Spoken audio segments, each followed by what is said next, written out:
ನಮಸ್ಕಾರ ಕನ್ನಡಿಗರೇ, ಇಂದು ನಾವು ಗಣೇಶ ಚತುರ್ಥಿಯ ಪ್ರಯುಕ್ತ ಗಣಪತಿಯ ಮೂರ್ತಿಯನ್ನು ಎಲ್ಲಿಂದ ತಂದರೆ ಒಳ್ಳೆಯದು ಎಂದು ತಿಳಿದುಕೊಳ್ಳೋಣ.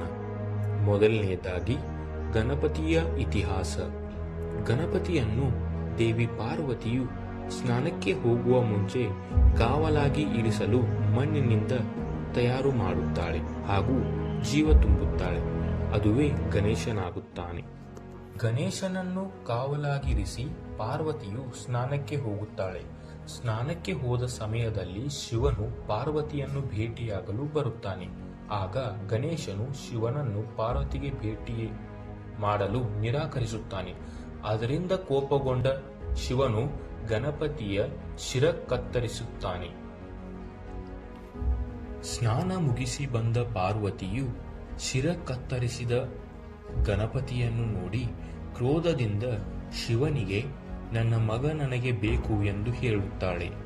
ಆಗ ಶಿವನು ಆನೆಯ ಮುಖ ತಂದು ಗಣಪತಿಗೆ ಇಟ್ಟು ಪ್ರಾಣ ತುಂಬುತ್ತಾನೆ. ಆದರೆ ಶಕ್ತಿ ತುಂಬಲು ಆಗುವುದಿಲ್ಲ. ಆಗ ಎಲ್ಲ ಶಕ್ತಿ ದೇವತೆಗಳು ಶಕ್ತಿ ನೀಡುತ್ತಾರೆ. ಆದರೆ ಬುದ್ಧಿ ತುಂಬಲು ಯಾರಿಗೂ ಆಗುವುದಿಲ್ಲ.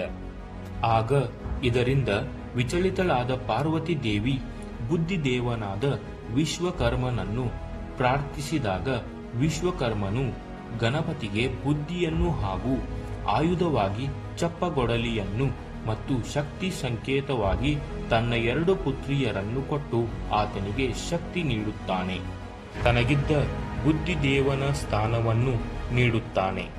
ಆ ಕಾರಣದಿಂದಲೇ ಇವತ್ತಿಗೂ ನಾವು ಲಕ್ಷ್ಮೀ ಸರಸ್ವತಿ ಮಧ್ಯೆ ವಿಶ್ವಕರ್ಮನಿರುವ ಸ್ಥಾನವನ್ನು ಗಣಪತಿಗೆ ಕೊಟ್ಟಿರುತ್ತೇವೆ.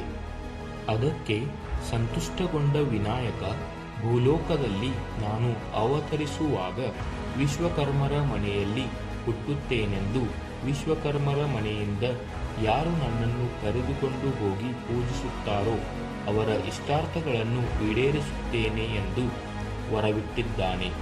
ಇವತ್ತಿಗೂ ವಿಶ್ವಕರ್ಮರ ಮನೆಯಿಂದ ಅಥವಾ ವಿಶ್ವಕರ್ಮರ ಆರಾಧಕರ ಮನೆಯಿಂದ ಮಾಡಿರುವ ಗಣಪತಿಯೇ ಶ್ರೇಷ್ಠವೆಂದು ಎಲ್ಲರೂ ಹೇಳುತ್ತಾರೆ.